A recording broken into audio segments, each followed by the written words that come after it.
एक रात करीब 1 बजे जब जॉन अपनी शिफ्ट खत्म करके घर के लिए निकलने ही वाला था, तब अचानक ही पिज्जा शॉप का फोन बजा।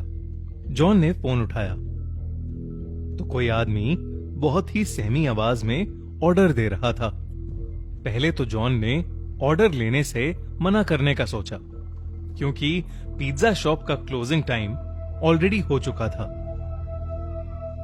मगर जब उस आदमी ने 4 लार्ज साइज पिज्जा ऑर्डर किए तो जॉन ने ऑर्डर ले लिया, क्योंकि अक्सर बड़े ऑर्डर पर एक अच्छी खासी टिप भी मिलती थी और जॉन को पैसों की जरूरत भी थी। जॉन जल्द से जल्द पिज्जा लेकर डिलीवरी करने निकल पड़ा।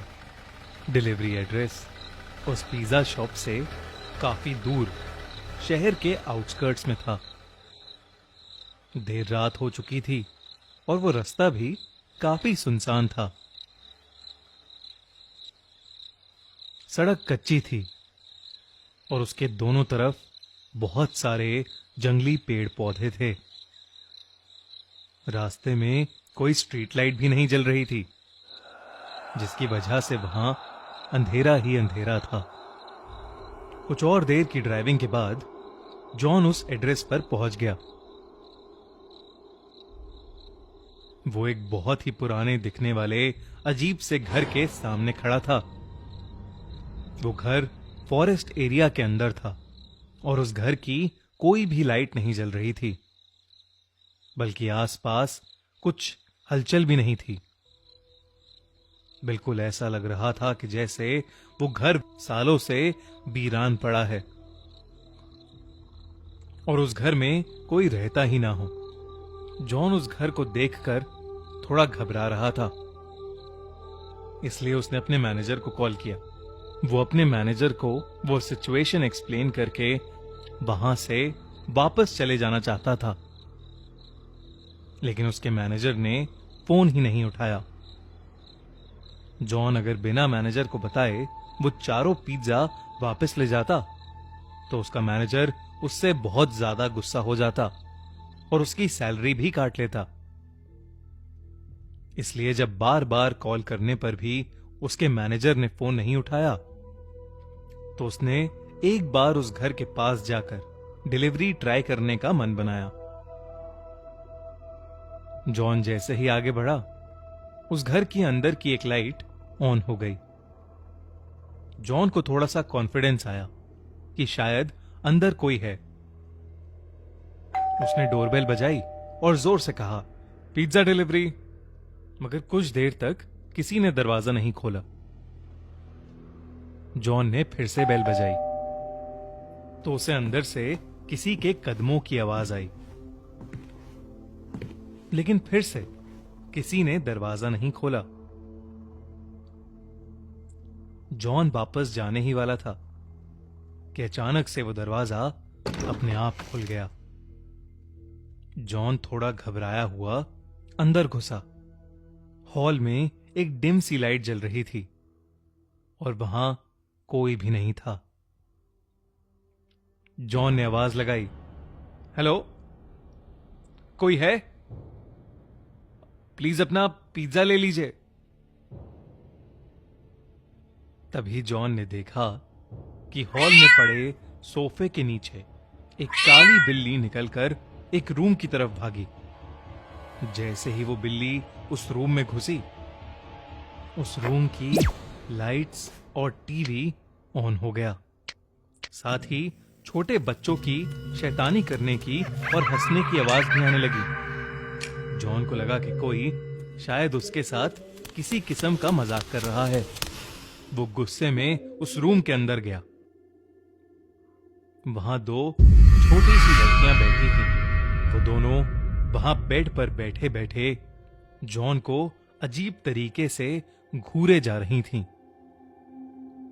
जॉन उनसे कहने लगा कि वो कब से डोरबेल बजा रहा है और वो लोग हैं कि दरवाजा ही नहीं खोल रहे। जॉन उन पर गुस्सा कर रहा था, लेकिन वो दोनों फिर भी वहीं बैठी बिना कुछ बोले बस जॉन को घूरे जा रही थीं। जॉन ने फिर कहा, मैं पिज्जा देने आया हूं। तुम्हारे घर में कोई बड़ा है जिससे मैं पेमेंट ले सकूं? अचानक उन लड़कियों की आंखों का रंग सफेद पड़ गया और उनकी चुप्पी एक खतरनाक हंसी में बदल गई। उन दोनों ने उस कमरे के दरवाजे की तरफ इशारा किया जो जॉन के ठीक पीछे था। जॉन पीछे पलटा तो वो घबरा उठा। उसके हाथ से चारों पिज्जा के डब्बे नीचे गिर पड़े क्योंकि उसके ठीक सामने एक भयानक औरत का साया खड़ा था। ये सब देखकर जॉन डर के मारे कांपने लगा। वो जैसे तैसे अपनी बाइक की तरफ भागा और वहां से निकल गया।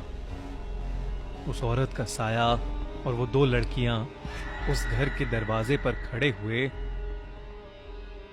उसे जाते देख रहे थे। जॉन अभी कुछ ही दूर पहुंचा था कि उसे फील हुआ कि उसकी बाइक खराब हो रही है। एकदम से बाइक के घिसटने की आवाज आने लगी और बाइक बंद पड़ गई। सहमा हुआ जॉन बाहर निकला और उसने देखा कि उसकी बाइक का टायर पंक्चर था। उसने डर के मारे पुलिस को फोन मिलाया और जल्द से जल्द मदद मांगी। वो आसपास देखने लगा और अचानक ही उसकी नजर बाइक के रियर व्यू मिरर पर पड़ी, जिसे देखकर उसके पैरों तले जमीन खिसक गई। बाइक के पीछे उस औरत का साया और वो दो बच्ची खड़ी थीं। वो तीनों धीरे धीरे जॉन की तरफ ही आ रहे थे। जॉन हड़बड़ा के बाइक वहीं छोड़कर जंगल की तरफ दौड़ने लगा। दौड़ते दौड़ते वो बहुत थक गया और एक बड़े से पेड़ के पीछे जाकर छुप गया। वो बस अपनी जान के लिए दुआएं मांगने लगा कि कुछ ही देर में उसे दूर से पुलिस सायरन की आवाज आई और उसने अपनी बची हुई हिम्मत लगाकर अपनी बाइक के पास वापस दौड़ना शुरू कर दिया। वो वापस अपनी बाइक तक पहुंचा तो उसने देखा कि पुलिस उसकी बाइक की इन्वेस्टिगेशन कर रही थी। उसने पुलिस को सब कुछ बताया और उन्हें उस घर तक ले गया। पुलिस ने उस घर के अंदर जाकर जांच पड़ताल की, लेकिन उन्हें एक जंगली बिल्ली के अलावा उस घर में कोई नहीं मिला। अगली सुबह जॉन को यह पता चला कि वो घर पिछले 3 सालों से खाली पड़ा है और तो और 3 साल पहले उस घर में एक औरत और उसकी 2 छोटी बेटियां रहती थीं, जिनका एक रोज अचानक मर्डर हो गया था। ये जानकर जॉन के होश उड़ गए। उसे समझ आ गया कि उस दिन जिन लोगों को उसने देखा था वो उस औरत और उसकी छोटी बच्चियों की आत्मा ही थी, जो शायद आज भी उस घर में कैद है।